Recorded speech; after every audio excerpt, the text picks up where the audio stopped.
Hello, and thank you for being here at Infidelity Tales Lab. Your presence makes sharing these stories worthwhile. Tell us, where are you tuning in from today? Big city? Small town? Share with us in the comments. Now, let's dive into today's story. The Meal Ticket. Chapter 1. The Question. Dad, why does Mom call you her meal ticket when you're not around? Doug Mercer froze, his hand suspended mid-air above the model battleship he and his 10-year-old son, Noah, were building. The innocuous question landed like a sledgehammer to his chest. What did you say, buddy? Doug struggled to keep his voice even. Noah shrugged, focusing on gluing a tiny radar dish. I heard Mom talking to Uncle Leo on the phone. She laughed and said something like, the meal ticket's working late again, so we have time. What's a meal ticket? Doug's throat constricted. Leo wasn't Noah's uncle. He was Doug's business partner at Meridian Construction, the company they'd built from nothing over 15 years.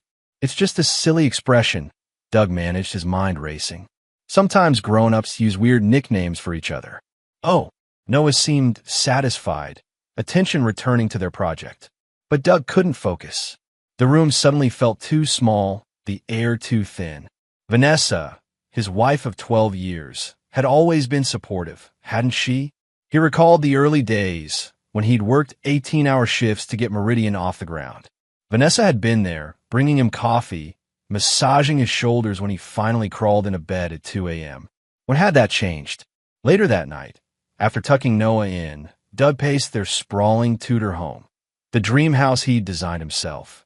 Through the kitchen window, he watched Vanessa lounging by the pool, wine glass in hand, laughing into her phone. The diamonds on her wrist caught the landscape lighting, glittering like tiny stars. Diamonds he'd bought to celebrate Meridian's biggest contract last year. Meal ticket. The phrase poisoned everything. 15 years of marriage collapsed into two ugly words. At dinner, Vanessa had mentioned visiting her mother in Phoenix next weekend. Girls' trip, she'd said casually. Just 3 days. She'd been taking more girls' trips lately. Doug had never questioned them. Now, everything felt suspect. When Vanessa finally came inside, she smelled of expensive perfume and wine. She kissed his cheek absent-mindedly. Noah asleep? She asked, kicking off her Louboutins, another gift he'd given her. Yeah. Doug studied her as she moved around the kitchen, noting how she seemed to glow. Had she always been this animated after her phone calls with her sister? He couldn't remember. How was your day?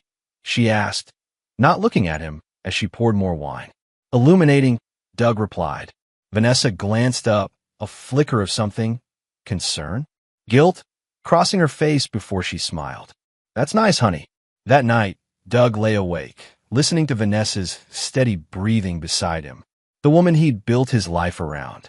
The mother of his child. The center of everything. Meal ticket. At 3 a.m., when he was certain she was deeply asleep, Doug carefully slid out of bed and padded to Vanessa's home office. Her phone lay charging on the desk. He hesitated. He'd never invaded her privacy before. But now, his thumb hovered over the fingerprint scanner. Years ago, when Vanessa had gotten a new phone, they'd programmed each other's prints in case of emergency. Had she forgotten? Or did she have nothing to hide? The phone unlocked. Doug's heart hammered as he opened her messages. There at the top, Leo Walsh. He tapped the thread and immediately wished he hadn't. Can't wait for Phoenix next weekend. Doug still clueless? Vanessa's reply. The meal ticket's too busy building his empire to notice anything. 3 whole days, Leo. No sneaking around. Doug scrolled up, each message worse than the last. Photos that made his stomach clench. Plans made while he worked late. Jokes at his expense. The affair had been going on for 8 months. 8 months. Doug closed the phone, replaced it exactly as he'd found it, and returned to bed. He lay beside his wife, this stranger, and stared at the ceiling until dawn, his mind cycling through 15 years of memories, now tainted by suspicion. What had been real? What had been pretense? And Leo, his oldest friend, his business partner, the man who'd been best man at his wedding, the godfather to Noah. Doug turned to look at Vanessa's sleeping form. So peaceful, so beautiful.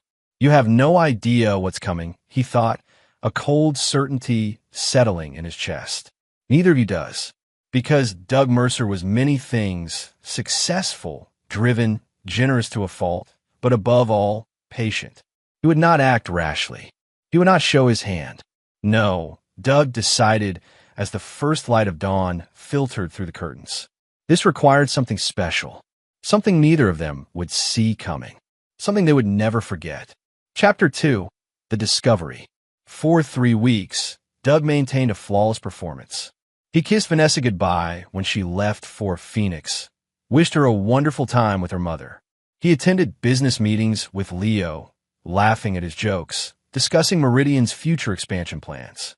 No one, not Leo, not Vanessa, suspected the volcano churning beneath his calm exterior.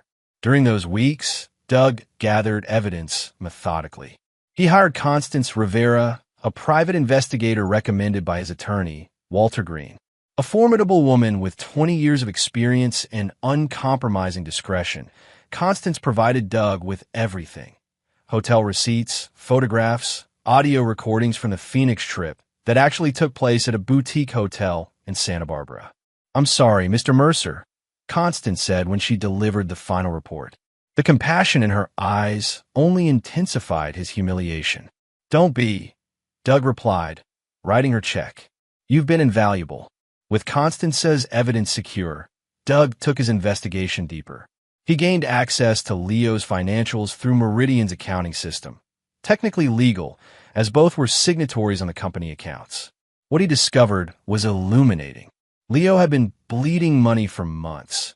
Expensive gifts for Vanessa, hotels, a secret apartment in the city. More disturbingly, Leo had leveraged his partnership stake in Meridian for a private loan that was now coming due. The business partner Doug trusted implicitly was not only sleeping with his wife, but was on the brink of financial disaster. One evening, while reviewing these findings in his home office, Doug was interrupted by a soft knock. Noah stood in the doorway, pajama-clad and hesitant. "Dad, can I ask you something?" Doug closed his laptop. "Always, buddy. What's up?" Noah shuffled forward. "Are you and Mom getting a divorce?" The question struck like lightning. Doug pulled his son close. "What makes you ask that?" "Tommy's parents got divorced last year. Before it happened, they stopped talking to each other. They acted weird. Like you and Mom now." Doug's heart ached. Children perceived more than adults credited them for. He'd been so focused on his investigation that he hadn't considered how the changing atmosphere might affect Noah. "Your mom and I are going through some grown-up stuff," Doug said carefully. "But whatever happens, I will always be your dad, and I will always be here for you. That's a promise." Noah studied him with eyes too old for his face. "Is it because of Uncle Leo?" Doug stiffened. "What about Uncle Leo? Mom's always texting him. And last week, when you were at work, he came to the house. They didn't know I was home early for basketball. They were arguing in the kitchen. Do you remember what about?" Noah frowned. "Uncle Leo said something like, 'We can't keep going like this. He's going to find out.' And Mom said, 'He doesn't suspect anything. He never has.'" Doug maintained his composure despite the fury igniting within him. They brought their betrayal into his home, where his son could witness it. "Thank you for telling me, Noah. This is very grown-up stuff, and I'm proud of you for being so honest. But now, I need you to trust me to handle it, okay?" After Noah went to bed, Doug sat alone in his darkened office. The pieces of his shattered life spread before him. The betrayal, the lies, the arrogance in their assumption that he would never discover the truth. He opened his desk drawer and removed the burner phone he'd purchased days earlier. He texted the number Constance had provided. "I'm ready to move forward." The reply came swiftly. "Understood. Meeting tomorrow, 10 a.m., usual spot." Doug leaned back, staring at the family photo on his desk. Noah's gap-toothed smile, Vanessa's perfect posture, his own proud stance behind them. The perfect family. The perfect lie. His phone buzzed with a text from Vanessa, working late with Pamela on the charity gala. "Don't wait up. Love you." Doug checked Vanessa's location on their shared family app. The blue dot pulsed at Leo's secret apartment downtown. He texted back, "No problem. Sleep well." For weeks, he had said nothing, shown nothing. But tomorrow, things would change. Tomorrow, the first domino would fall. Chapter 3: The architect, before Meridian Construction, made Doug Mercer a wealthy man. Before he became someone a woman might view as a meal ticket, he had been a scrappy kid from Riverside with calloused hands and unwavering determination. The youngest of 5 in a blue-collar family, Doug had watched his father work double shifts at the steel mill, coming home with burns on his forearms and a hacking cough that eventually took his life. His mother cleaned houses until arthritis gnarled her fingers. From them, Doug learned that the world rewarded those who outworked everyone else. When his high school guidance counselor suggested vocational school, Doug instead secured 3 scholarships and worked nights to put himself through architecture school at UCLA. There, he met Leo Walsh, charismatic, connected from old money that had mostly disappeared, who recognized Doug's raw talent and ambition. "You design him, I'll sell him," Leo had proclaimed during a late-night study session their junior year. "We'll be millionaires by 30. They were millionaires by 29. Doug met Vanessa Hargrove at 27, when Meridian was still operating out of a converted warehouse. She'd been breathtaking, a former model turned interior designer, with honey blonde hair and a laugh that made everyone turn to find its source. Doug couldn't believe his luck when she agreed to dinner. "What made you say yes?" he asked on their third date. Vanessa's smile had been enigmatic.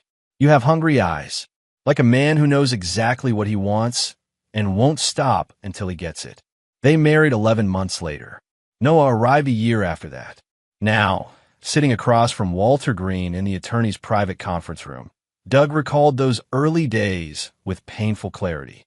"The evidence is substantial," Walter said, organizing folders on the gleaming mahogany table. A silver-haired titan of divorce law, Walter had represented 3 of Doug's acquaintances in their divorces. All had walked away satisfied. California's no-fault divorce laws notwithstanding, the evidence of marital misconduct will be persuasive during settlement negotiations. Doug nodded absently, his focus elsewhere. And the business angle? Walter's expression turned grim. "That's more complex. Your partnership agreement with Leo gives you both equal control, but the morality clause you included can be triggered by evidence of actions damaging to the company's reputation," Doug finished. "Like sleeping with the co-founder's wife and misappropriating company resources." "Exactly, but executing that clause requires board approval. The board that consists of me, Leo, and our 3 investors." Doug drummed his fingers on the table. "2 of whom owe their fortunes to deals I brought in." Walter studied him. "Doug, speaking as your friend, not just your attorney, are you sure about this direction? Divorce is one thing. What you're describing is scorched earth." Doug met his gaze unflinchingly. "They brought this war to my doorstep, to my son's doorstep." Walter sighed. "Then let's continue." For the next 2 hours, they refined what Walter termed the extraction plan. It would begin with subtle moves. Changes to company authorization protocols, strategic conversations with key investors, discreet relocation of assets. Nothing that would trigger alarm bells. Yet, what about Noah? Walter asked, closing his notepad. "My parents' old house in Lake Arrowhead is being prepared. My mother will take him there when things get volatile. He loves it up there." Walter nodded. "And Rebecca? Will she be involved?" Doug hesitated at the mention of Vanessa's younger sister. The 2 women had a complicated relationship, competitive, often contentious. Rebecca had warned Doug before the wedding, cryptically saying, "Vanessa always wants what sparkles brightest. Just make sure you keep shining. Rebecca will play her part," Doug said finally, "whether she knows it or not." As he gathered his documents, Doug's phone pinged with a text from Vanessa. "Miss you. Can't wait to see you tonight. Hugs and kisses." Attached was a selfie. Vanessa in his Harvard t-shirt, the one she knew he loved seeing her in, her smile intimate and inviting. Another ping. "Leo sending a deck for tomorrow's client presentation. Knock this out of the park, brother. Gersten's going to sign for sure." Doug texted identically worded appreciative responses to both. Outside, as California sunshine bathed the world in golden light, Doug sat in his Range Rover, staring at his reflection in the rearview mirror. The man looking back at him was still recognizable. Same deep-set hazel eyes, same strong jaw, now covered with 3 days of stubble. But something had changed. The light behind his eyes had hardened into something cold and resolute. The meal ticket is officially closed, he murmured to his reflection, then started the engine and pulled into traffic, the first pieces of his plan already falling into place. Chapter 4. The First Move. The Gersten contract signing should have been a moment of triumph. Worth $50 million, it represented Meridian's expansion into sustainable commercial developments, Doug's passion project for 3 years. Instead, as champagne corks popped and executives exchanged congratulatory handshakes, Doug felt nothing but cold calculation as he watched Leo work the room. Leo Walsh had always been the face of Meridian. Charming, polished, the consummate salesman who could convince skeptics and close impossible deals. Today, he was resplendent in a tailored Brioni suit, moving through the crowd with effortless charisma, occasionally glancing at Doug with fraternal pride. You have no idea, Doug thought, raising his champagne flute when Leo toasted him from across the room. The plan began that night at the celebratory dinner hosted at the Pinnacle, downtown's most exclusive restaurant. Doug had arranged for Vanessa to attend, a deviation from their normal protocol for business events. To what do we owe this pleasure? Leo asked when Vanessa arrived, looking stunning in a crimson dress that clung to her curves. His voice was steady, his expression appropriate for greeting his business partner's wife. But Doug caught the momentary flicker in Leo's eyes, alarm masked by practiced charm. The Gersten deal was Doug's baby, Vanessa replied smoothly, kissing Leo's cheek with practiced casualness. I wouldn't miss celebrating his success. Throughout dinner, Doug observed their performance, the careful distance maintained, the brief glances when they thought he wasn't looking, the practiced ease of two people who believed their deception was masterful. He also noted how Valerie Gersten, the elegant CEO whose signature had just made them millions, seemed captivated by Leo's attention. Mrs. Gersten seems quite taken with Leo, Doug mentioned casually as they drove home. Vanessa's knuckles whitened slightly on her clutch. He's always had that effect on women. Doug kept his tone light. Strange he never settled down. Some men aren't built for monogamy, Vanessa replied, then quickly added, unlike you, of course. Of course. Doug turned on the radio, signaling an end to the conversation while noting how easily the subject of fidelity made her defensive. The following morning, Doug executed the next phase. He called an emergency meeting with Maurice Palmer, Meridian's CFO, a brilliant, meticulous man who had been with them almost from the beginning. I need a comprehensive audit of all expenditures for the past year, Doug explained in Morris's minimalist office. Client by client, project by project, executive by executive. Morris's eyebrows rose. That's extensive. Any particular reason? The Gersten contract puts us in a new league.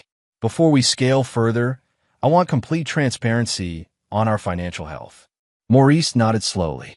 I'll need to pull in the accounting team. This could take weeks. You have 5 days, Doug said pleasantly.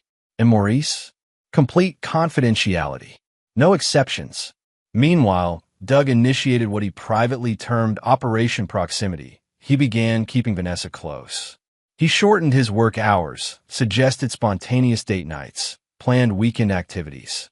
To the outside world, he appeared to be a devoted husband recommitting to his marriage. To Vanessa, it was clearly maddening. Don't you have that Seattle project to oversee? She asked one afternoon when Doug suggested an impromptu spa weekend. Leo's handling it, Doug replied. I realized I've been neglecting what matters most.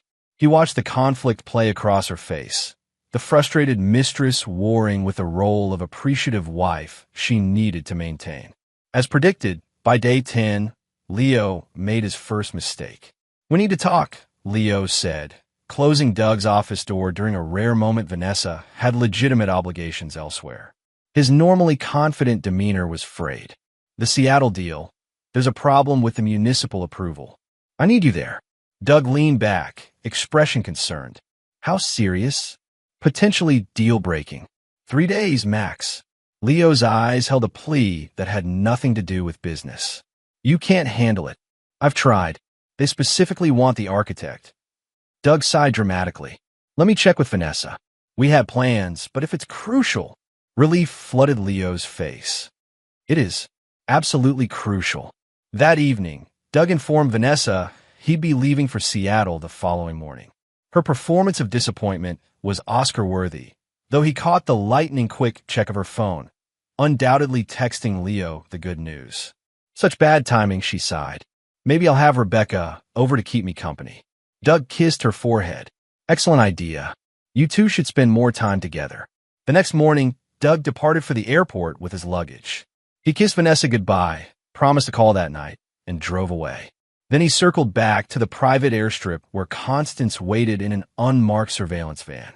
They've already made contact, she reported, showing him her monitoring equipment. Walsh texted her 8 minutes after you left. Is he gone? Doug settled into the passenger seat, accepting the headphones Constance offered. Now they would wait, and listen, and document. Mr. Mercer, Constance said, her expression professional but concerned. Are you sure about this? Surveillance is one thing, but what comes next? Doug's smile didn't reach his eyes.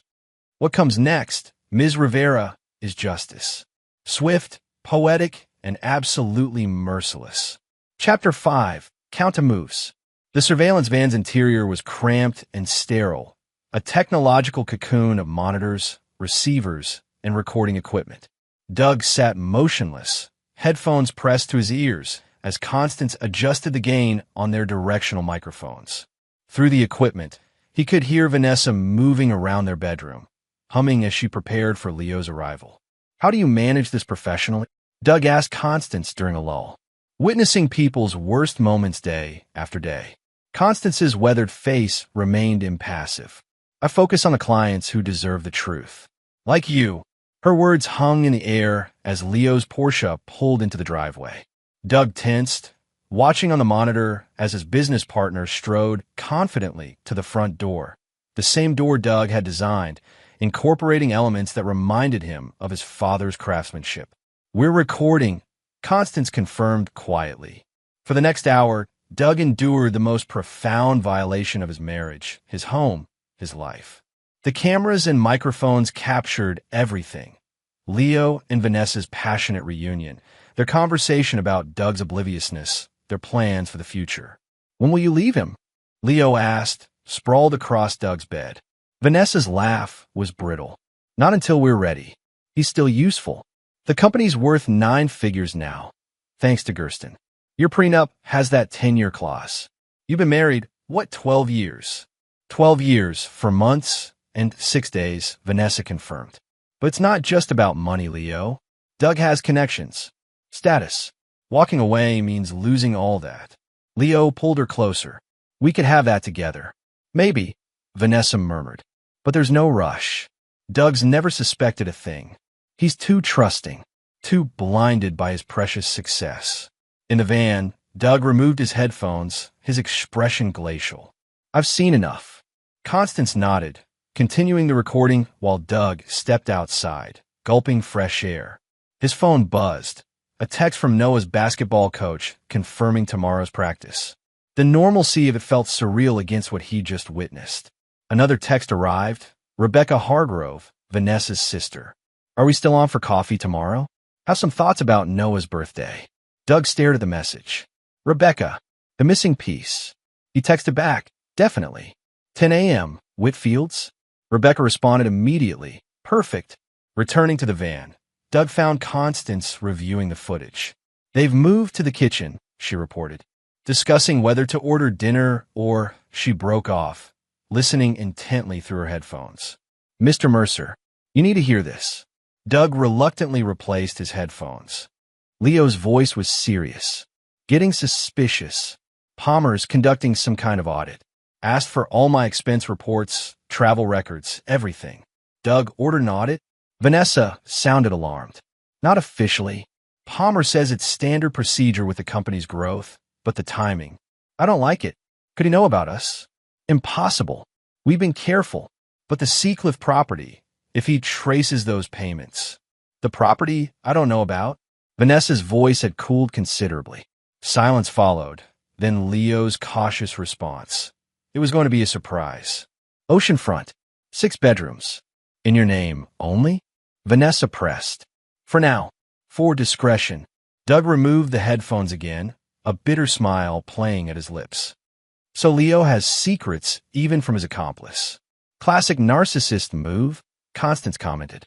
Compartmentalizing relationships, managing information flow. Can you get details on this Seacliff property? Constance was already typing on her laptop. County records are public. If it exists, I'll find it. Doug nodded, watching the monitor as Leo and Vanessa moved from tension back to intimacy. The prospect of a secret oceanfront property apparently smoothing over Vanessa's momentary suspicion. They're comfortable, Doug observed. Confident. Most affairs follow predictable patterns, Constance replied without looking up from her screen. They believe they've established a secure routine. That makes them vulnerable. To exposure, to miscalculation. Constance turned her laptop toward him. Seacliff property found. Purchased 4 months ago by an LLC registered to Leo Walsh. Purchase price, $4.8 million. Doug examined the listing photographs. A modernist glass and steel structure perched on California's most exclusive coastline. The kind of statement property that screamed new money. That's not a love nest, Doug said quietly. That's an exit strategy. The next morning, Doug met Rebecca at Whitfield's, an artisanal coffee shop in the Arts District. Unlike her sister's polished glamour, Rebecca possessed a natural beauty. Minimal makeup, curly hair she didn't fight to straighten, intelligent eyes that missed nothing. You look like hell, she said by way of greeting, sliding into the booth opposite him. Late night, Doug replied, pushing a cappuccino toward her. Business. Rebecca studied him over the rim of her cup. Business. Right. She set down her coffee. Let's skip the small talk.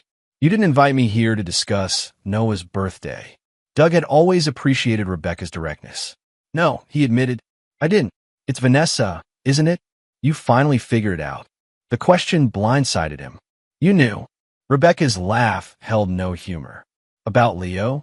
Everyone knows, Doug. Except you. She reached across the table, covering his hand with hers. I tried to warn you. Years ago. You didn't want to hear it. Doug withdrew his hand. Why didn't you tell me directly? Would you have believed me? The jealous little sister. Rebecca shook her head. Besides, Vanessa's my sister. Despite everything, that means something. And now, Rebecca's expression hardened. Now I'm thinking about my nephew. About what happens to him when this all explodes. Which it will. Doug leaned forward. I need to ask you something important. And I need complete honesty. Always. Would you help me? Rebecca didn't hesitate. What do you need? As Doug outlined the first stage of his plan, Rebecca listened intently, occasionally asking clarifying questions. When he finished, she was silent for a long moment. That's methodical, she finally said. Calculated. Is that a yes? Rebecca twirled a curl around her finger, a nervous habit from childhood. Vanessa will never forgive me. I'm not asking you to choose between us, Doug said quietly. I'm asking you to choose justice. For Noah. For the family she's destroying. Rebecca's eyes, so like Vanessa's yet fundamentally different, met his. I'm in. They spent the next hour refining details. As they prepared to leave, Rebecca grasped his arm. Doug, when this is over, what happens to Noah? To you. Doug thought of his son, of the future he'd imagined for their family. We rebuild. We heal. We move forward. Without Vanessa, Rebecca clarified. Without Vanessa, Doug confirmed. And without Leo, Rebecca nodded, a complex emotion crossing her face. Good. As they parted outside the cafe, Rebecca surprised him with a fierce hug. Be careful, she whispered.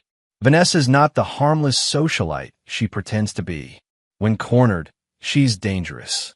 Doug drove back to the surveillance location, Rebecca's warning echoing in his mind.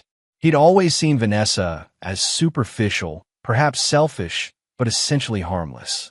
What if he'd underestimated her, just as he'd underestimated Leo's financial machinations? As he approached the van, Constance emerged, her expression grim. They're gone, she reported. But before leaving, Walsh made a call. I traced it to Maurice Palmer. Doug felt ice form in his veins. Maurice? You're certain? Constance nodded. The conversation was brief, but Walsh seemed agitated afterward. He and Mrs. Mercer left approximately 20 minutes later. Doug checked his watch. The board meeting was scheduled for 3 p.m., the meeting where he planned to present the preliminary findings from Morris's audit.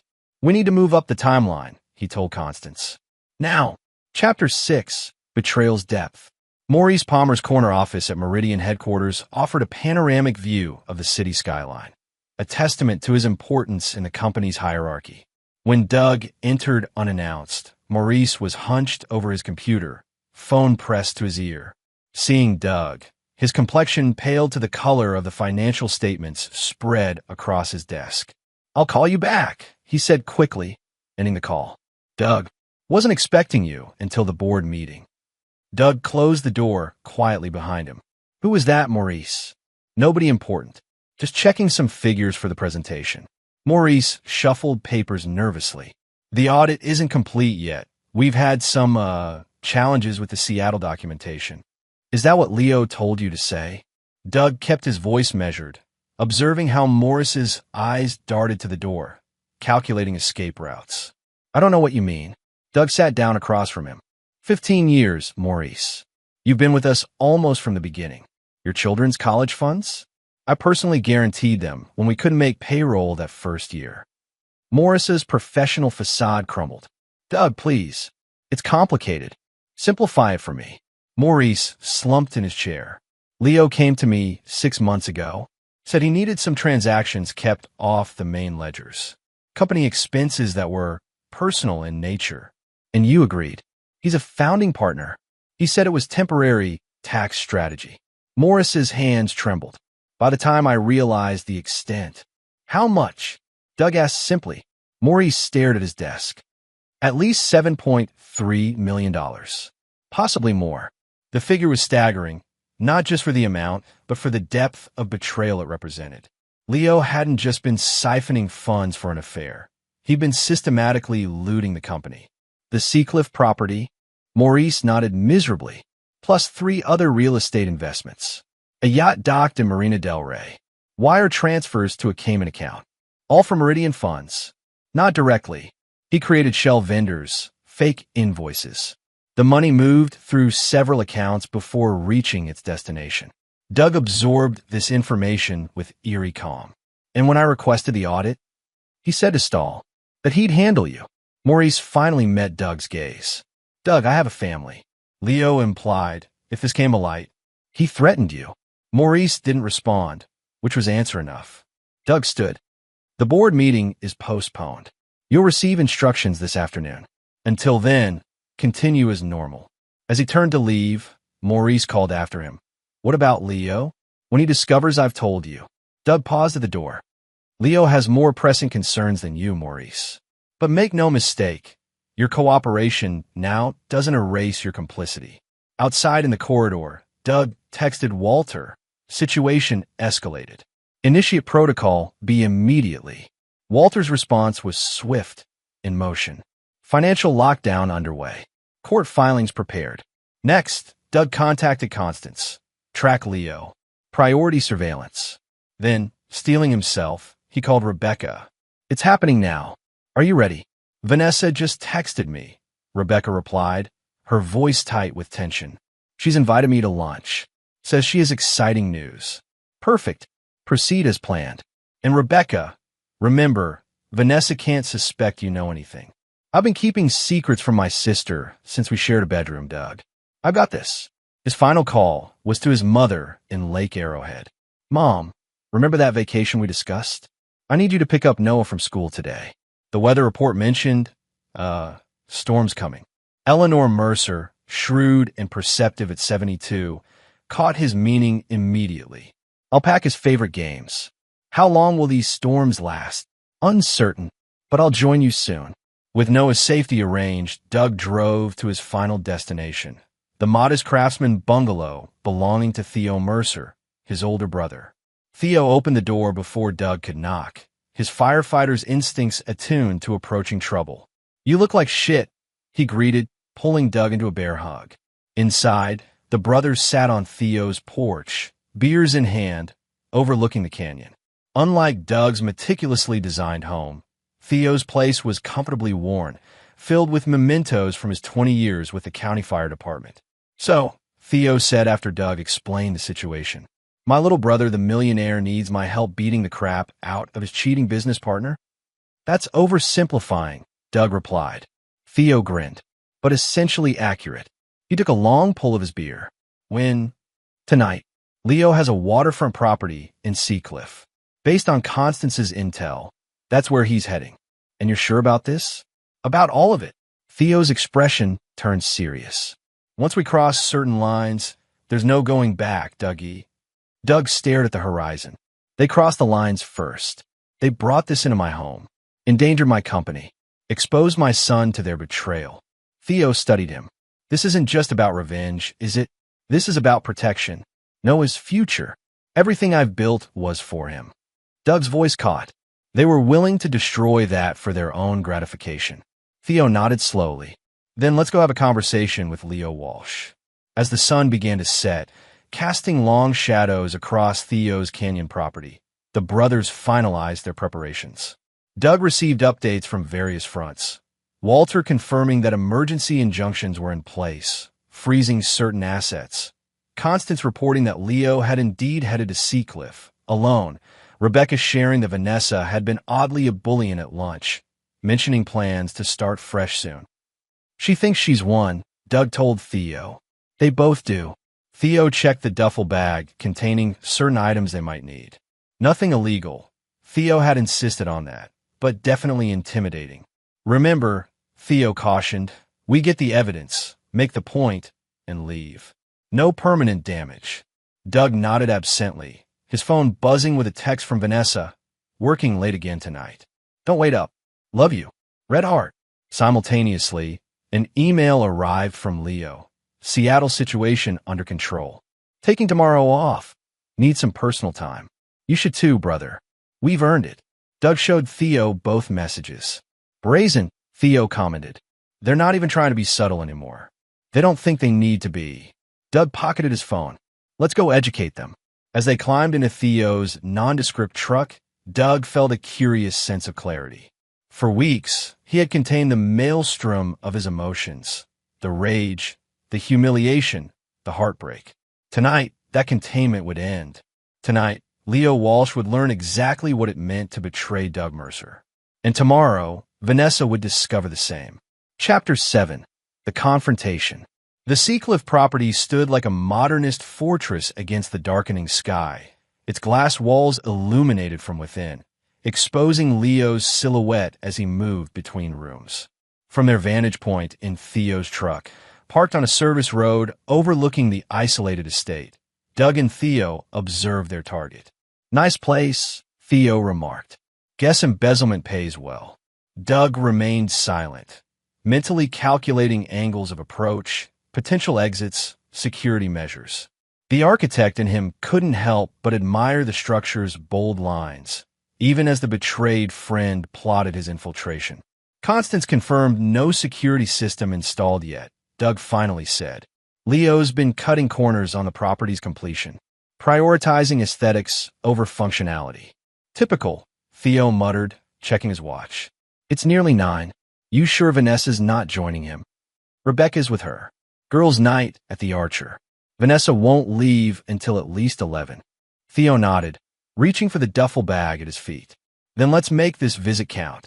They approached from the beach side, climbing the private staircase carved into the cliff face. Doug noted the poor lighting, the missing handrails, all violations of coastal building codes.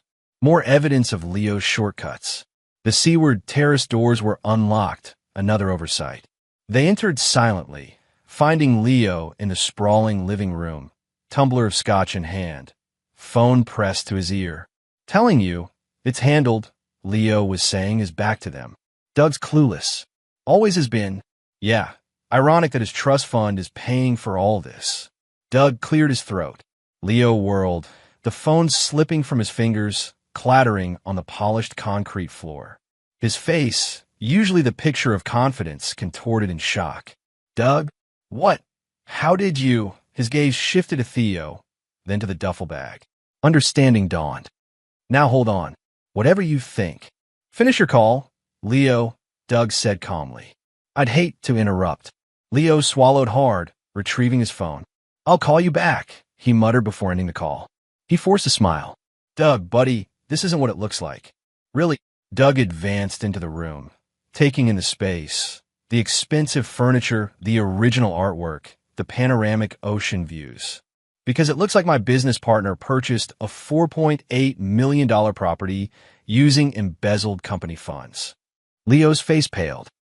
You can't prove. Maurice provided everything, Leo.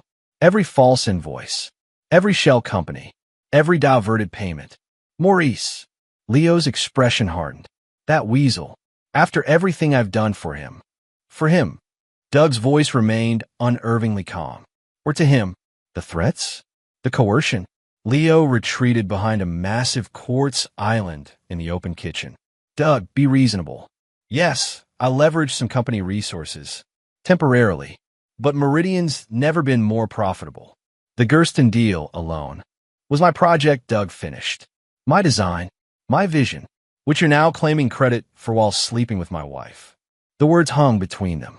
Leo's eyes darted to Theo, who had positioned himself by the terrace doors, effectively blocking the main escape route. Vanessa and I. Leo's voice faltered. It's complicated. Actually, it's remarkably simple. Doug circled the island, backing Leo against the built-in refrigerator. You betrayed me. Professionally. Personally. Completely. Leo raised his hands defensively. Listen, if this is about money. It's not about money. Doug's composure finally cracked, his voice rising. It's about loyalty. Honor. The promises we made. Promises? Leo laughed bitterly. Like you promised we'd be equal partners? While you became the celebrated genius architect, and I was just the salesman, your glorified employee, is that how you justify this? Doug gestured at the luxurious space around them. Stealing from me? Sleeping with my wife. Vanessa came to me. Leo shot back. Did you know that? Little Miss Perfect approached me. Said she was tired of being married to a workaholic who cared more about his buildings than her happiness. The revelation stung, but Doug had prepared himself for such tactics. And naturally, being my oldest friend, you declined her advances and told me immediately.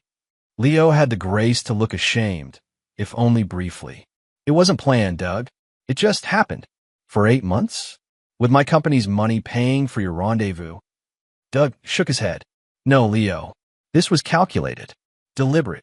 Leo's demeanor suddenly shifted, desperation giving way to defiance. So what now? You rough me up with your fireman brother? Force me to sign over my stake in Meridian? That won't hold up in court. I don't need to force anything. Doug pulled out his phone, displaying a document. The board has already invoked the morality clause. Your partnership is terminated, effective immediately. What? They can't. They did. Unanimously. Even Prescott voted against you, and he's been your golf buddy for a decade. Leo lunged for the phone, but Theo intercepted him effortlessly, pinning him against the refrigerator with one muscled forearm. Easy there, hotshot, Theo warned. This is assault, Leo gasped. I'll have you both arrested. For what? Doug asked reasonably. We're unarmed. We entered through an unlocked door. We haven't touched you, well, until you attacked us just now. Leo's eyes narrowed. You won't get away with this. Vanessa and I, we've planned for contingencies. Such as, she knows things about you, Doug. Things that would destroy you professionally if they came to light. For the first time, uncertainty flickered across Doug's face. What things? Leo sensed advantage. Release me from the morality clause. Restore my partnership. Give me the fair buyout. Then maybe, just maybe, certain information stays buried. Doug exchanged glances with Theo, who marginally relaxed his hold on Leo. What information, Leo? Doug pressed. Leo straightened his rumpled shirt. The Wellington Tower project. The structural modifications you made without proper permits. The inspections you circumvented. Doug paled visibly. The Wellington Tower had been one of Meridian's early successes, a commercial high-rise that had established their reputation. But the project had faced delays, budget constraints. That was 15 years ago, Doug said quietly. Statute of limitations doesn't apply to negligent endangerment, Leo countered. especially when lives could be at risk. One anonymous tip to the building department, and everything you've built crumbles, literally and figuratively. The silence that followed was deafening. Doug's mind raced through implications, calculating risks, assessing damage potential. You would risk people's safety for leverage? Theo asked incredulously. Leo shrugged. Business is business, and this is just negotiation. Doug stepped back, his expression unreadable. You've given this thought. I've given everything thought, Doug. That's the difference between us. You design beautiful buildings. I anticipate beautiful opportunities. Outside, waves crashed against the cliffs, the rhythmic sound at odds with the tension crackling in the room. I need to consider this, Doug finally said. Take all the time you need, Leo replied, confidence returning to his posture. But remember, the board meeting to formalize my termination is tomorrow at noon. I'd appreciate your decision before then. And Vanessa? Doug couldn't help asking. Is she part of this bargain? Leo hesitated, revealing the fracture in their alliance. Vanessa makes her own choices, but you've discussed contingencies. Of course, we're practical people. Doug nodded slowly. One last question, Leo. The son you've known since birth, the boy who calls you Uncle Leo, was he ever a consideration in your practicality? For the first time that night, genuine shame crossed Leo's face. Noah's a great kid, he said softly. He deserves better than all this. On that, we agree. Doug turned to Theo. We're done here. As they moved toward the terrace doors, Leo called after them. Don't forget, Doug. Noon tomorrow. Your reputation. Your legacy. Everything you've built. Doug paused, looking back at the man who had once been his closest friend. You know what's strange, Leo? I came here tonight ready to destroy you. To make you pay for every betrayal. And now you see reason, Leo supplied smugly. No. Doug's expression hardened. Now I pity you, living in this stolen house, sleeping with another man's wife, threatening the safety of innocent people for leverage. You've already destroyed yourself. I don't need to finish the job. With that, Doug and Theo disappeared into the night, leaving Leo clutching his scotch, his victory suddenly feeling hollow. In the truck, heading back to the city, Theo broke the tense silence. Wellington Tower? Is that real? Doug stared straight ahead, his profile sharp against the passing streetlights. Yes. And is it dangerous? Did you really cut corners? No. Doug turned to his brother. But Leo believes I did, because that's what I told him back then. To protect him. I don't understand. Leo approved modifications that would have compromised the structure. I discovered the error before implementation and quietly corrected it, but let him believe his original plan was executed. I covered for him, Theo, to preserve his confidence. Our partnership, Theo processed this. So his leverage is based on a lie I told to protect him from his own mistake. Doug's laugh held no humor. The irony is almost poetic. What will you do now? Doug checked his watch. Almost midnight. Now we proceed to phase 2. Are you still with me? Theo reached across the console, gripping his brother's shoulder. Always. As the city skyline loomed before them, Doug texted Rebecca. Leo met. Proceeding as planned. Is V home? Rebecca's reply came seconds later. Just dropped her off. Everything's set for tomorrow. Tomorrow, when Vanessa Mercer would discover exactly what it meant to underestimate the man she dismissed as merely her meal ticket. Chapter 8. The Reckoning. Morning arrived with unusual clarity, the Los Angeles smog temporarily banished by overnight Santa Ana winds. Doug stood at his bedroom window, watching Vanessa apply her makeup at her vanity. The routine was so familiar. The precise angle at which she held her mascara wand, the slight tilt of her head as she assessed her reflection. 12 years of marriage distilled into predictable patterns. Had she ever truly loved him? Or had he always been just a means to an end? Security, status, the meal ticket she'd mocked behind his back? You're staring, Vanessa commented, meeting his gaze in the mirror. Everything okay? Just appreciating the view, Doug replied, maintaining the charade for a few hours longer. Any plans today? Vanessa applied her signature red lipstick, blotting carefully. Lunch with Rebecca, then the committee meeting for the Children's Hospital fundraiser. She turned to face him, radiant in a designer dress that complemented her figure perfectly. What about you? Shouldn't you be rushing to the office? Board meeting at noon. Thought I'd work from home this morning.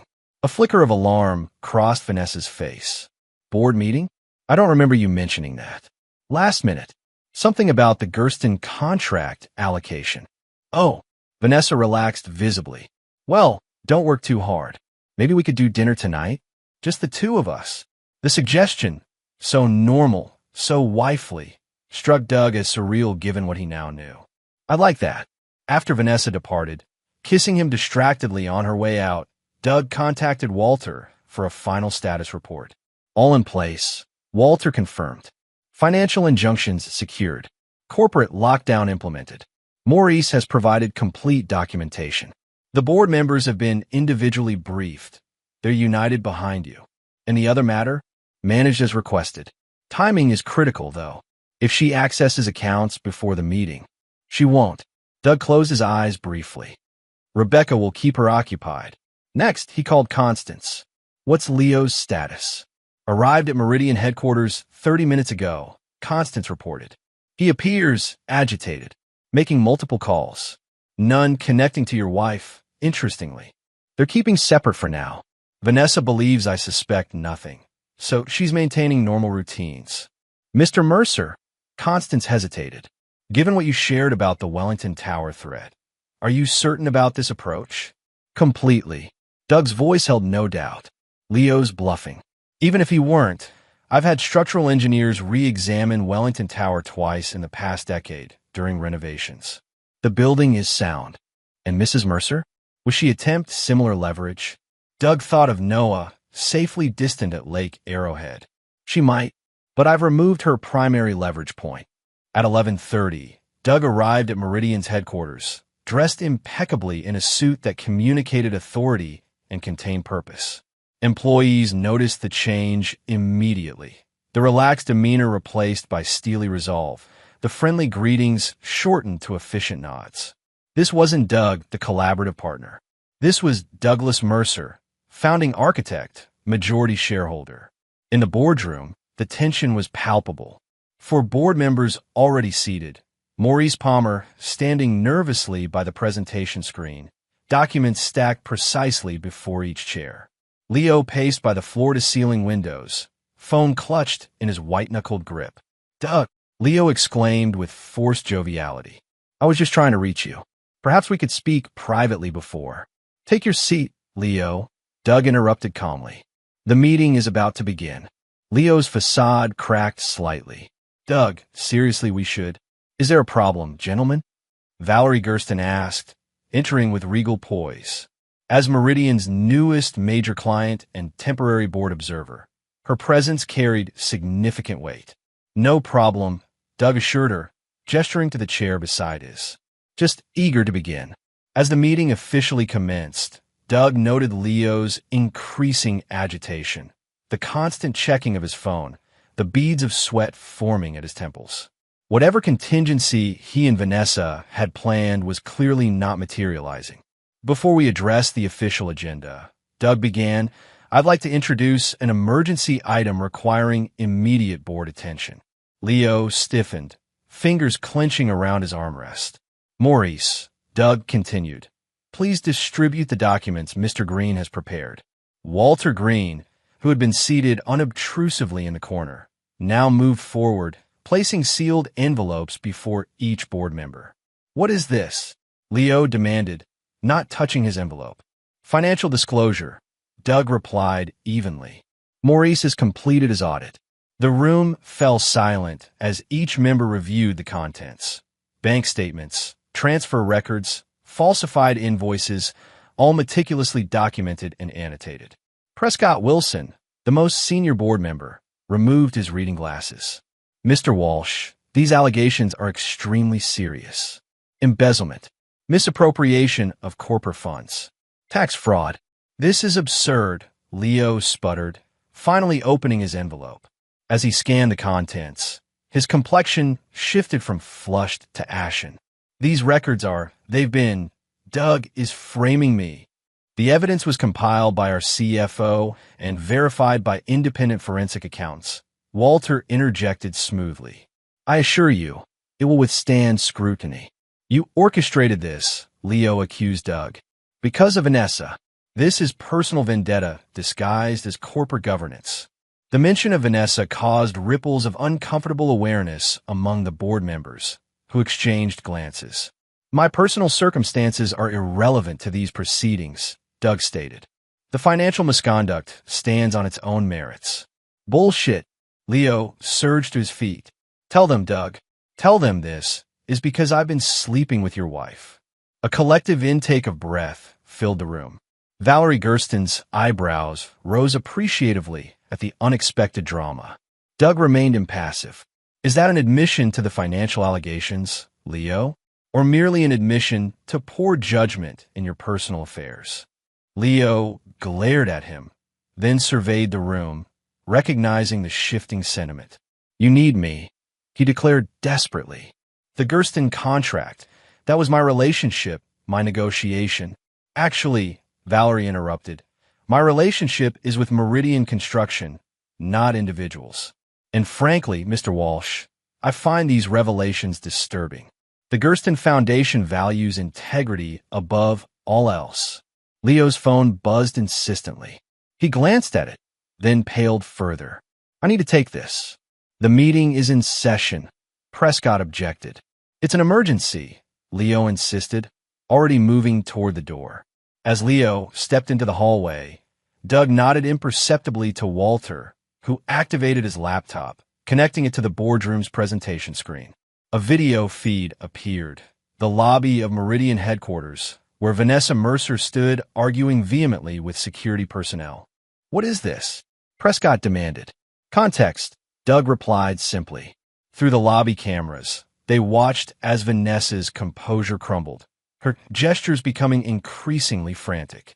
Security firmly but respectfully prevented her from accessing the elevators. In the background, Rebecca stood watching, her expression a mixture of sadness and resolution. Leo reappeared, his face contorted with panic. You've frozen the accounts, he accused Doug. All of them. Personal, joint, everything. As a precautionary measure, given the financial improprieties, Walter confirmed. You can't do this, Leo hissed. The Wellington Tower. Remember? One phone call. Make it, Doug challenged, sliding his own phone across the table. Call the building department. Tell them about the modifications I corrected 15 years ago. The ones documented in these folders. He tapped a stack of blue binders at his elbow. Leo stared at the binders in confusion. Complete structural assessments, Doug explained. Conducted independently during renovations in 2015 and 2022. Wellington Tower exceeds current safety standards by 23%. Understanding dawned in Leo's eyes. You knew, all along, you knew I would try to use this. I knew someone might, eventually. I believe in being prepared. On screen, Vanessa had progressed from argument to tears, sinking onto a lobby bench as Rebecca comforted her. Leo followed Doug's gaze to the monitor. She didn't know, he said quietly, about the embezzlement. That was all me. Perhaps, Doug conceded, but she knew about betraying our marriage, destroying our family, using me as her meal ticket while planning your future together. The board members shifted uncomfortably, caught in the crossfire of personal drama superimposed over corporate malfeasance. I think, Prescott said firmly, we have sufficient information to proceed with a vote on the morality clause invocation and the criminal referral. Criminal? Leo blanched. Doug, you can't. Think about Noah. Think about what this will do to him. I have thought about Noah, Doug replied, his composure finally showing cracks. Every second since my son asked me why his mother calls me her meal ticket when I'm not around. Every moment since I discovered my oldest friend and business partner was sleeping with my wife in our home, where my son could have walked in at any time. The revelation silenced even Leo. The vote, Prescott prompted, breaking the tense standoff. The results were unanimous. Leo Walsh was removed from Meridian Construction, effective immediately. All financial ties severed. Legal proceedings authorized. As security arrived to escort Leo from the premises, a contingency Doug had arranged with careful precision, Leo made a final, desperate appeal. Doug, please. We can work this out. 15 years of friendship. That has to count for something. Doug regarded him impassively. It counted for everything, Leo. That's why this hurts so much. As Leo was led away, Vanessa appeared in the boardroom doorway, having somehow evaded lobby security. Her mascara streaked down her flushed cheeks, her perfect composure shattered. What have you done? She demanded, advancing on Doug. Every account, frozen. Credit cards declined. I was humiliated at Neiman Marcus. Doug turned to the board members. If you'll excuse us, I believe this portion is private. The room cleared quickly, even Walter departing with a supportive nod to Doug. Only Rebecca remained, positioning herself near the door, present but unobtrusive. You know, Doug said simply once they were relatively alone. Vanessa's expression shifted from outrage to calculation. Know what? Everything, Vanessa. The affair. The plans. The meal ticket comments. She paled but rallied quickly. You're overreacting to... Stop. Doug's voice held such authority that Vanessa actually flinched. Noah heard you. Our son heard you call me your meal ticket on the phone with Leo. That's how this all began. Genuine shock registered on Vanessa's face. Noah, she whispered, but we were always so careful. Evidently not. Just as you weren't careful about the messages I found on your phone, or the Phoenix trips Constance documented in Santa Barbara, or the plans you and Leo made in our bed, in our home, when you thought I was in Seattle. Vanessa's eyes darted to Rebecca, betrayal dawning. You helped him, she accused her sister. Your own blood. I helped Noah, Rebecca corrected quietly. And Doug, yes, because neither of them deserved what you and Leo were doing. Vanessa's face hardened into the cold, calculating expression Doug now recognized as her true self emerging. Fine. You know, so what happens now? You think you've won? That you can just discard me with nothing. The prenuptial agreement is contestable, Vanessa interjected, especially given your financial success exceeding projections. Any decent divorce attorney will secure me half of everything, Doug. Half of Meridian. Half of everything you've built. You're welcome to try, Doug replied calmly. But you should know that Walter has already filed for divorce on grounds of adultery with substantial evidence. The prenup has a morality clause similar to Meridian's partnership agreement. In your financial activities with Leo, transferring joint funds to accounts in your name only constitute breach of fiduciary responsibility in our marriage. Vanessa blanched. You can't prove. I have documented everything, Vanessa. Every transfer, every message, every hotel room. This is about punishment, she realized. You're trying to leave me with nothing. No, Doug corrected. This is about consequences. You chose to betray our family, to mock our marriage, to plan your exit using my resources, my trust, my love for you. Love. Vanessa laughed bitterly. When was the last time you showed me real love, Doug? When was the last time I wasn't just an accessory to your success story? The beautiful wife of the brilliant architect. You never gave me the chance to be anything else, Doug said quietly. You were already gone before I ever knew we were in trouble. For a moment, something like regret flickered across Vanessa's face. Then her expression hardened again. Where's Noah? Safe. Away from all this. He's my son.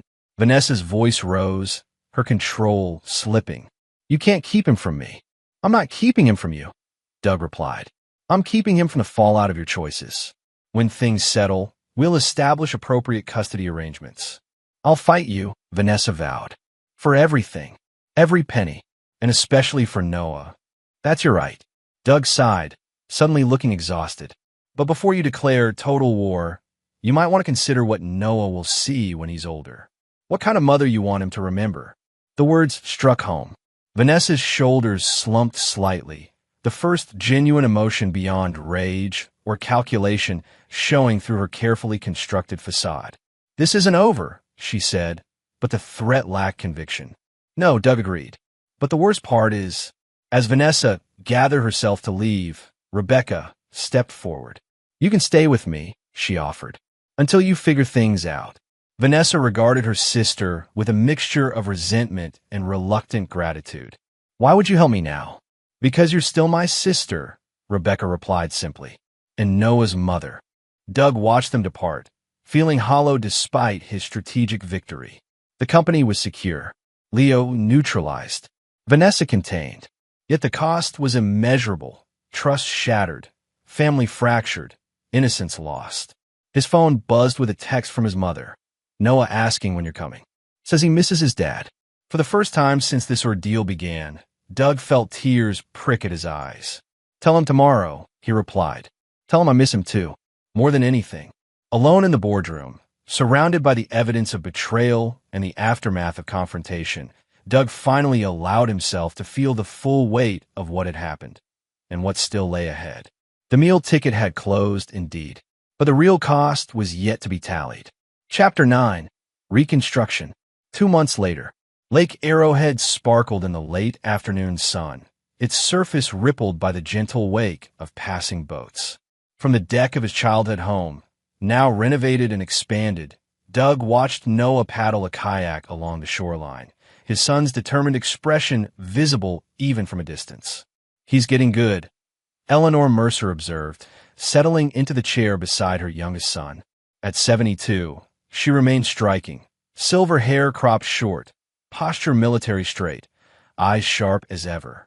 "Been practicing every day," Doug replied, smiling as Noah successfully navigated around a partially submerged log. "Says he wants to enter the junior regatta next summer." Eleanor studied her son's profile. "And how are you doing?" "Really?" Doug considered the question, watching a flock of geese traverse the cloudless sky. "Better," he finally said. "Some days are harder than others. That's to be expected. Healing isn't linear." A comfortable silence fell between them, broken only by the distant sounds of Noah's paddle slicing through water and the occasional call of circling osprey. Doug's phone buzzed. A text from Rebecca. "Meeting when is expected. V accepted revised terms. Signing tomorrow. You sure about this?" Doug texted back. "Certain. Noah deserves stability." After the initial confrontation, the subsequent weeks had unfolded with calculated precision. Leo Walsh had accepted a plea arrangement, full financial restitution in exchange for reduced charges. The scandal had been contained, the damage to Meridian minimal given the circumstances. Vanessa had initially threatened scorched earth legal warfare, but as evidence mounted and her position weakened, practicality had prevailed. The settlement Doug offered, while nowhere near what she'd hoped for, provided sufficient resources for a dignified new start. Most importantly, the custody arrangement prioritized Noah's well-being. Shared legal custody, primary physical custody with Doug, structured visitation for Vanessa, and mandatory family counseling. Terms that reflected Doug's commitment to rebuilding rather than perpetuating destruction. "Rebecca's a remarkable woman," Eleanor commented, having glimpsed the text exchange. "Supporting you both through this. Can't be easy." Doug nodded, recalling Rebecca's unflinching loyalty throughout the crisis. "She's been essential, and something more, perhaps." Eleanor's tone remained neutral, but her eyes held knowing warmth. "Mom," Doug admonished gently, "it's been 2 months since my marriage collapsed. I'm hardly in a place to." "I'm not suggesting romance," Eleanor interrupted, "simply acknowledging connection, understanding, foundation for whatever might develop. Eventually." Before Doug could respond, Noah's excited shout drew their attention back to the lake. He had reached the far dock, his goal for the week, and was waving triumphantly. Doug stood, returning Noah's wave with equal enthusiasm. "Be right there, buddy," he called, already moving toward the winding path that led to the shore. Eleanor watched him go, noting the lightness in his step that had been absent during those first desperate weeks. They would be all right, her boys. Changed, certainly. Scarred, undoubtedly. But intact in the ways that truly mattered. At the dock, Doug helped Noah secure the kayak, listening as his son recounted every detail of his aquatic adventure. "And then I saw a huge fish, Dad. Like this big." Noah stretched his arms wide, the universal sign of fisherman's exaggeration. "Probably a bass," Doug suggested seriously. "They get pretty massive in this lake." Can we try to catch it tomorrow? Absolutely. I think Grandpa's old fishing gear is still in the boathouse. As they walked back toward the house, Noah's expression turned thoughtful. Dad, is Mom coming this weekend? Doug kept his voice carefully neutral. Yes, she'll be here Saturday morning. Remember? You're going sailing with her and having lunch at the lodge. Noah nodded, processing this information. And she's staying at the hotel, not with us. That's right. This is our home now, and Mom has her new apartment in the city. Because you're divorced. Noah pronounced the word with the careful precision of a term recently added to his vocabulary. Yes, but we're still your parents. That hasn't changed. Noah kicked at a pine cone on the path. Uncle Leo isn't coming, right? Doug suppressed the surge of anger the name still evoked. No, buddy. Uncle Leo won't be visiting anymore. Good. Noah's vehemence was startling. I didn't like how he made Mom laugh at you when you weren't there. It wasn't nice. Doug stopped, kneeling to meet his son's gaze. Noah, I want you to understand something important. What happened between me, your mom, and Uncle Leo was grown-up stuff. Complicated grown-up stuff. But none of it, absolutely none of it, was your fault or your responsibility. Noah considered this seriously. I know. Dr. Melissa says it's not my job to fix grown-up problems. Dr. Melissa is very smart. Doug smiled, referring to Noah's therapist. And you know what? It's not your job to pick sides, either. You can love your mom and be upset about things that happened. Both are allowed. Noah seemed relieved by this permission. Sometimes I'm still really mad at her, he admitted, but then I feel bad about being mad. Those feelings are totally normal, Doug assured him, and they might change a lot for a while. That's okay, too. They resumed walking, Noah's small hand finding Doug's larger one with the unconscious trust of childhood. At the house, Eleanor had prepared lemonade and snacks on the deck, and Noah raced ahead to claim first choice of the cookies arranged on a blue willow plate. Doug paused at the edge of the property, taking in the tableau. His mother, his son, the home that had sheltered his own childhood and now offered sanctuary for Noah's. Not the life he had planned, not the family he had envisioned, but precious nonetheless. His phone buzzed again, Theo checking in as he did daily. Another text followed, Maurice Palmer with updates on Meridian's newest project. Then Walter Green confirming final settlement details. Doug responded to each, then silenced his phone. The business of reconstruction, both personal and professional, would continue tomorrow. For now, there were cookies to share, kayak adventures to recount, and the simple healing power of being present. Later that evening, after Noah was asleep, Doug sat alone on the deck, nursing a glass of whiskey and watching moonlight silver the lake surface. The ache of betrayal remained, but its sharp edges had begun to dull, less a stabbing pain now than a persistent soreness. A text illuminated his phone screen. Rebecca, checking in before bed. All good there? Noah excited about Saturday? All good, Doug confirmed. He's nervous, but looking forward to it. Thank you for helping make this possible. That's what family does, came Rebecca's reply. The real kind, anyway. Doug smiled at the subtle dig at her sister. Some rivalries never fully disappeared, even amid crisis and reconciliation. Speaking of family, he texted, Noah asked if you're coming for his birthday next month. Wouldn't miss it. Already found the perfect telescope for my favorite amateur astronomer. Doug hesitated, then added, maybe stay the weekend? Mom would love the company. So would we. The typing indicator appeared, disappeared, reappeared. Finally, I'd like that. Very much. Something warm unfurled in Doug's chest. Not romance, as his mother had suggested, but possibility. Connection. The recognition of solid ground amid shifting terrain. Good night, Rebecca, he texted. And thank you for everything. Good night, Doug. Keep building. Keep building. It was what he had always done, from childhood Lincoln logs to architectural marvels that transformed skylines. Now he was building something different. A new life, a reconfigured family, a future not defined by betrayal, but by resilience. The meal ticket was closed, but Douglas Mercer remained. Architect, father, survivor. And for the first time since Noah's innocent question had shattered his world, Doug felt genuine hope that what would rise from the ruins might eventually be stronger than what had fallen. He raised his glass to the moon-washed lake, to his sleeping son, to the uncertain future stretching before them. To reconstruction, he whispered and drank deeply. And there you have it. Another story comes to an end. What did you think? I'd love to hear your thoughts in the comments below. If you enjoy this story, consider joining our community by subscribing. It means the world to us. For more stories like this one, check out the recommended videos on screen. And I'll see you there.